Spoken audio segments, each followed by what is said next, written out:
There is a moment, quiet and unannounced, when everything in your life begins to shift beneath the surface, long before you ever see it with your eyes. You do not notice it happening. You cannot point to the hour or the day, and yet it is happening now, in this very instant, as you sit with these words. The universe is rearranging everything, not tomorrow, not someday. Now, understand this. The world you see outside of you, the circumstances, the people, the timing of events, the doors that open and the doors that quietly close, all of it is being reorganized at this moment according to something far deeper than luck, far deeper than chance, far deeper than effort alone. It is being reorganized according to you, according to who you have decided in the secret chamber of your own imagination that you already are. Think about this for a moment. You have spent so much of your life watching the outer world as though it were the cause of your experience. You have looked at your bank account and believed it was telling you the truth about your worth. You have looked at a relationship and believed it was telling you the truth about your lovability. You have looked at a closed door and believed it was telling you the truth about your future. But what if none of that was ever the truth? What if the outer world has only ever been a mirror, a faithful and obedient servant, reflecting back to you the images you have been holding, often unconsciously, within the deep and fertile soil of your own mind? Let that sink into your spirit. The mirror never argues with what stands before it. It simply reflects. And so, when the mirror shows you struggle, it is not because the universe is against you. It is because somewhere within you a struggling self has been quietly assumed, quietly accepted, quietly lived in, like a room you did not know you had moved into. The truth is, you are not a victim of your circumstances. You are the unseen architect of them. This is not a comfortable teaching for the untrained mind, because the untrained mind wants someone or something else to blame. It wants the economy to be the villain, the timing to be unlucky, other people to be the obstacle. But the awakened mind, the mind that has begun to remember what it truly is, understands something far more empowering and far more sobering at once. You must realize that your imagination is not a passive faculty for daydreaming. It is the operative power of God within you. It is the very substance from which your entire experience is being formed, moment by moment, in ways so subtle you rarely notice the mechanism at work, only the results it eventually produces. Consider this.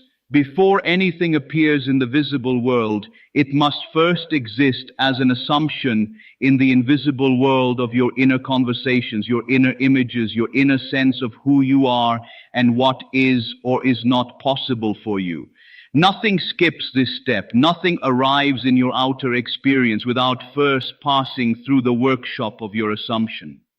This is why the wise teacher once said that the kingdom of God does not come by observation, that no one will say, here it is or there it is, for behold, the kingdom of God is within you. Not somewhere out there waiting to be discovered through more effort, more hustle, more grinding against an unyielding world. Within you, already, complete, waiting only to be recognized, waiting only to be lived from rather than lived toward. Feel this deeply. The universe is not some distant, indifferent mechanism spinning through space with no regard for your life. The universe, rightly understood, is consciousness itself, and consciousness is the only reality. Everything you call solid, everything you call fixed, everything you call unchangeable is simply consciousness that has become dense enough, consistent enough, believed in long enough to appear as fact. And what has been built by consciousness can be rebuilt by consciousness. What has been assumed can be reassumed. What has hardened into a seemingly permanent condition can be softened, reshaped, and reformed the moment you change what you are believing about yourself on the inside. This is not wishful thinking. This is the operative law beneath every scripture, every mystical teaching, every whispered truth passed down by those who dared to look past appearances and into causation itself. You must realize that right now, in this very moment, as you breathe and read and listen, the substance of your future is being shaped by the state you are living in internally, not the state you wish you were living in, not the state you perform for others, the actual, honest, often unconscious state you occupy when no one is watching, when the noise of the day has quieted, when you are alone with your own thoughts and feelings about your life. That state, held with feeling, held with familiarity, held as though it were simply what is true about you, becomes the blueprint the universe uses to rearrange your circumstances to match it. Allow yourself to see this clearly. Every person who has ever experienced what looked like a miracle, a sudden turn of fortune, an unexpected door swinging open after years of closed ones, did not receive a random gift from an arbitrary sky. They underwent, whether they had language for it or not, an inner shift. Something in them let go of the old identity that had been quietly producing the old results, and something new was born in its place, a new self-concept, a new assumption, a new felt sense of what was true and possible for them. And once that inner shift occurred, the outer world had no choice but to reorganize itself to reflect it. This is the law, not a suggestion, not a metaphor, a law as consistent and as impersonal as gravity, but operating in the unseen realm of consciousness rather than the visible realm of matter. Notice what happens when you truly absorb this. A subtle trembling begins in the chest, a mixture of fear and liberation, because if this is true, then you can no longer hide behind the excuses you have leaned on for so long. And yet, at the very same moment, an extraordinary freedom opens before you, because if your inner world creates your outer world, then you are never actually trapped. You were never actually a prisoner of your history, your family, your past failures, or your current appearances. You have simply been, until now, an unconscious creator, shaping your life by default rather than by design, believing limiting things about yourself without realizing you were believing them, and then watching those beliefs faithfully appear in your experience as though they were imposed upon you from outside. Let this settle within you. The moment you begin to consciously choose your inner state rather than allowing it to be dictated by outer appearances, you step out of the role of victim and into the role of creator. This is the shift the ancient teachers called being born again, not a religious performance, not a ritual, a literal death of the old self-concept and a literal birth of a new one. The old self believed it was limited, unworthy, behind schedule, unlucky, forgotten. The new self knows itself as an expression of the very consciousness that spoke worlds into being, that said, "Let there be light," and there was light, not because of external effort, but because of the authority of inner declaration, spoken and believed as already so. Imagine for a moment what it would feel like to walk through your days with the calm, unshakable knowing that everything is being rearranged in your favor.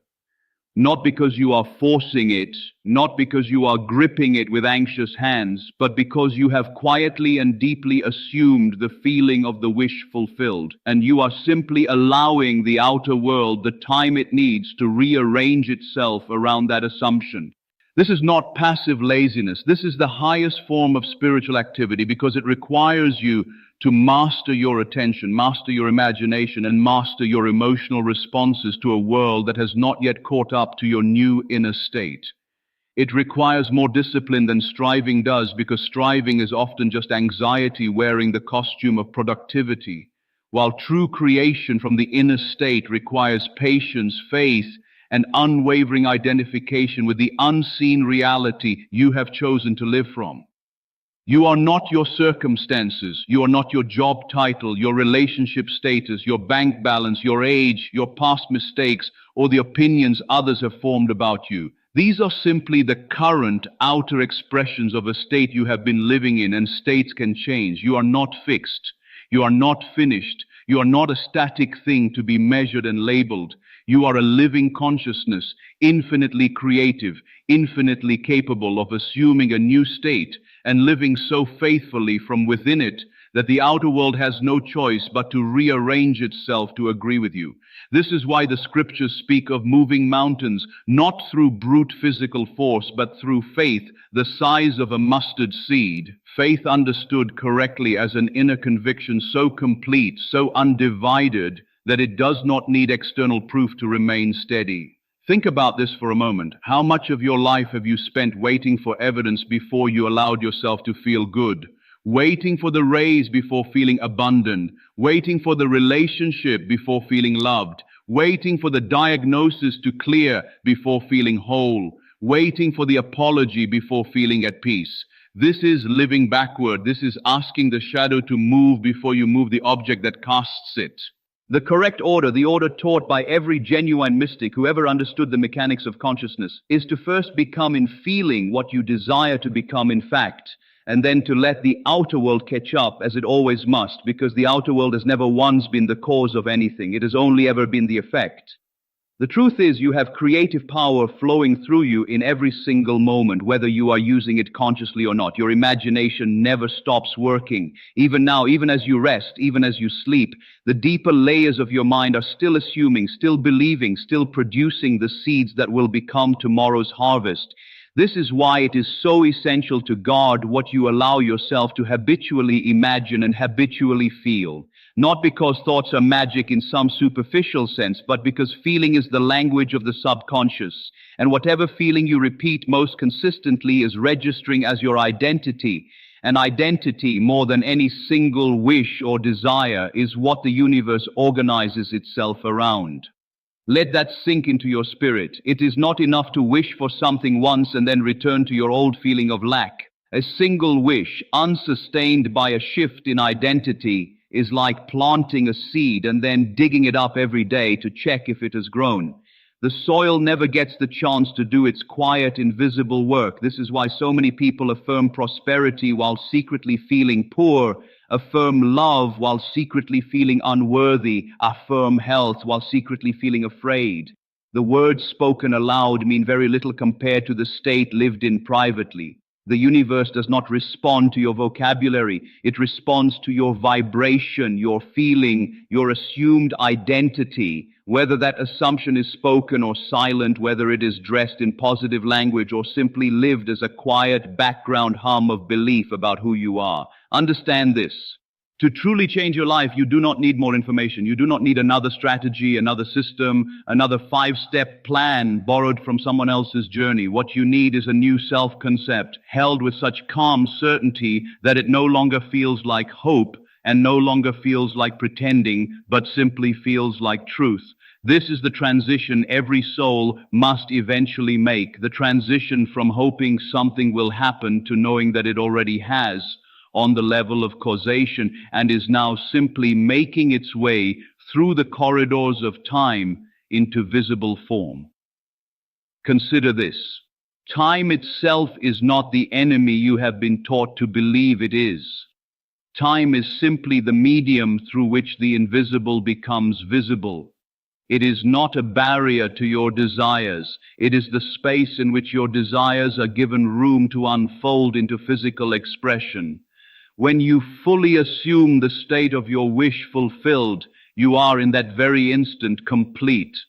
The manifestation is not something you are waiting for. It is something you are allowing. The waiting itself, when done with anxious, doubtful energy, is often the very thing that delays what you desire, because it reinforces the old state of lack even while you attempt to reach for a new state of abundance. But when the waiting is done from a place of quiet inner certainty, from the feeling of already having received, the waiting becomes sacred, becomes peaceful, becomes simply the natural unfolding of a seed that has already been planted and is now growing, unseen, beneath the surface of appearances.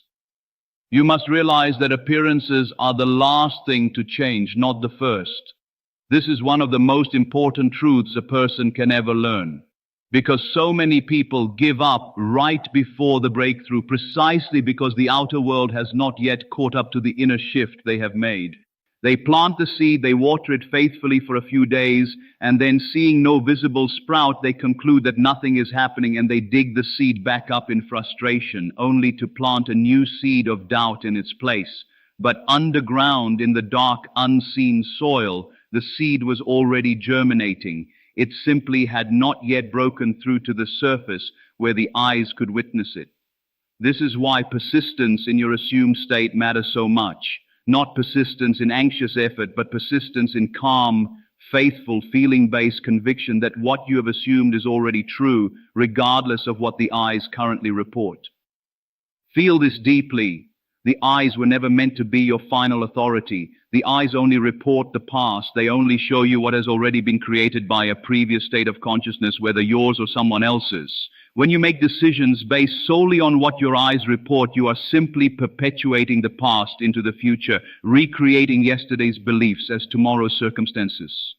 But when you learn to see with the inner eye, the eye of imagination, the eye that can behold the wish fulfilled with as much clarity and conviction as the outer eye beholds the current room around you, you begin to live from a different causation altogether. You begin to live from the future you desire rather than from the past you are trying to escape. This is why the great teacher spoke so often in parables about seeds, about soil, about harvest delayed by season but never denied by law. Nature itself teaches this lesson every single year, and yet how easily the human mind forgets it when it comes to the invisible harvest of consciousness. No farmer plants in the morning and expects fruit by evening. No farmer digs up the ground daily to check on progress, disturbing the very roots that need stillness in order to grow. And yet, in the realm of desire, in the realm of dreams, so many people behave exactly this way, checking obsessively for evidence, growing anxious at every apparent delay, and unknowingly disturbing the very state they are trying to cultivate. Allow yourself to see this. The universe is rearranging everything right now, even in moments that appear on the surface to be nothing but delay, nothing but disappointment, nothing but silence. Doors that seem destined to open are quietly closing, not as punishment, but as protection, clearing space for something more aligned with the new state you have assumed. People who seemed essential to your story are quietly stepping aside, not because you did something wrong, but because your vibration has shifted and they belong to the old chapter, not the new one. Circumstances that once felt permanent are dissolving, sometimes painfully, sometimes confusingly, but always purposefully, because nothing that belongs to the old state of being can remain once a new state has been fully and faithfully assumed. Notice what happens when you allow yourself to trust this process rather than resist it. The resistance itself, the fear that grips so tightly to what is familiar, even when what is familiar is painful, is often the very thing that slows the rearrangement. Fear is simply a strong assumption of the negative, and the universe does not distinguish between the positive and negative when it comes to answering assumption. It simply responds to whatever state is held with the greatest feeling and the greatest consistency. This is why it is so important to meet uncertainty not with panic, but with a quiet inner return to the state you have chosen. Again and again, however many times the mind wanders back into fear. Each return is not failure. Each return is training. Each return strengthens the muscle of faith, the muscle of imagination, the muscle of inner authority over your own experience. You are not powerless in this process. You are not waiting for the universe to decide your fate from some external throne of judgment. You are the very consciousness through which the universe is expressing itself in your particular life. This is why the ancient scripture dares to say that you are made in the image and likeness of the creative source itself.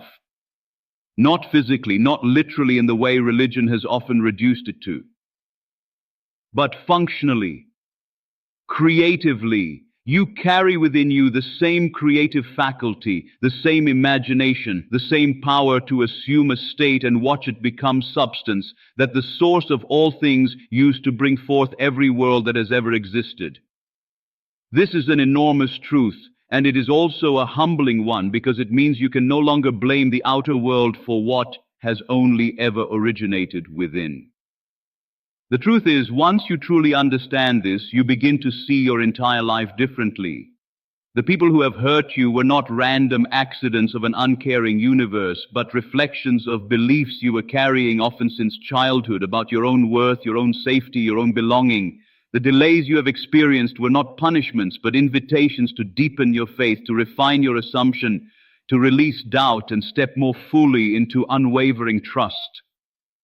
The very challenges that once seemed to prove that life was unfair are, in fact, some of the most sacred teachers you have ever had, because they forced you to look inward, to question your beliefs, to eventually discover the truth that your inner world, not the outer one, has always been the true governor of your experience. Think about this for a moment. If everything you have experienced has been shaped by your inner state, then everything you will experience from this moment forward can also be shaped consciously, deliberately, and lovingly by the inner state you now choose to occupy. This is not about denying reality.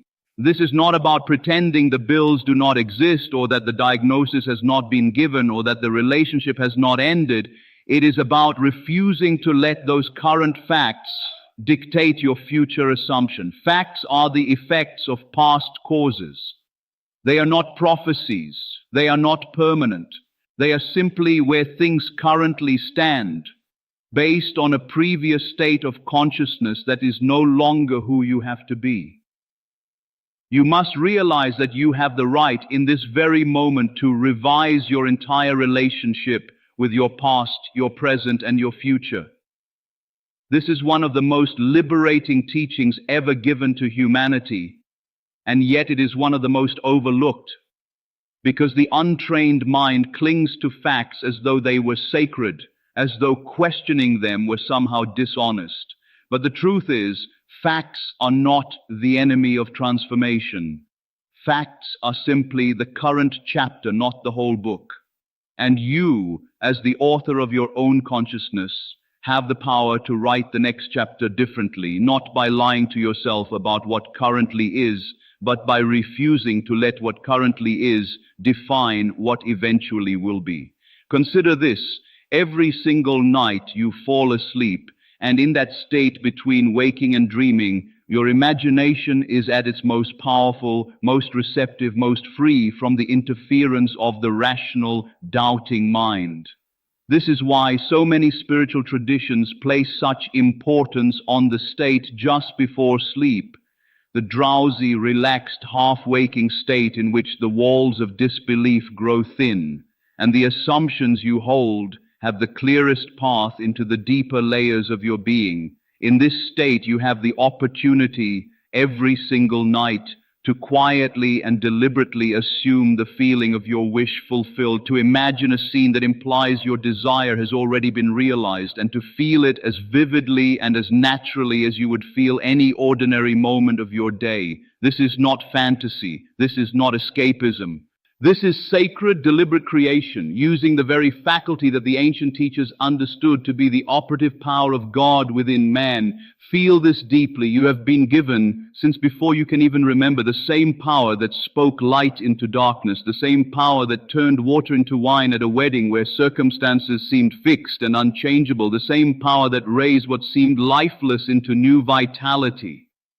These were never meant to be understood as historical anomalies, distant miracles performed once by a distant figure. They were meant to be understood as demonstrations of a law available to every single consciousness that dares to believe it, apply it, and live from it with unwavering conviction. You are not excluded from this law. You are not a lesser expression of it. You carry the same creative fire, however dimmed it may currently feel beneath layers of doubt, conditioning, and inherited limitation. Let that sink into your spirit. The limitation was never the truth about you. It was simply a state you inherited, absorbed, and unconsciously agreed to, long before you had the awareness to question it. A child raised in an environment of scarcity often grows into an adult who unconsciously assumes scarcity, not because scarcity is their true nature, but because it became the most familiar, most repeated inner state, and the mind, seeking consistency above all else, kept producing experiences that matched it. But familiarity is not identity. What has been repeated is not the same as what is true. You can become unfamiliar with lack. You can become fluent in abundance. You can become so consistently identified with a new, empowered self-concept that the old patterns simply lose their grip, not through force, but through the quiet, steady discipline of choosing again and again to occupy the state of the person you are becoming rather than the person your history suggested you were. You are not who your past said you were. You are not who your family predicted you would become. You are not who your failures whispered you might be in the lonely hours when doubt felt louder than faith. You are the one who gets to decide in this very moment who you are going to be from here forward, and the universe, faithful and impersonal, will simply rearrange itself to reflect that decision back to you in due time. This is why the wise teacher said that as a man thinks in his heart, so is he. Not what he thinks with his intellect, not what he says with his mouth to impress others, but what he believes and feels in the deep, quiet chamber of his heart when no one else is watching, when the performance has ended and only truth remains. Notice what happens when you begin to take radical responsibility for your inner state. It is uncomfortable at first, because it means you can no longer point outward, but very quickly that discomfort transforms into the most profound sense of power you have ever known, because it means nothing outside of you can permanently keep you from the life you desire. Not your past, not your circumstances, not other people's opinions of you, not even your own history of failed attempts. The moment you truly grasp that your assumption creates your experience, you stop being a passenger in your own life and you become, finally, fully the conscious creator you were always meant to be. Allow yourself to see this clearly. The rearranging happening right now is not random. It is responding faithfully and precisely to the state you have been living in, both the parts you have consciously chosen and the parts that have run quietly in the background, unexamined since childhood. This is why self-awareness is not a luxury on this journey, but a necessity. You cannot change what you refuse to notice. You cannot revise an assumption you are not willing to look at honestly.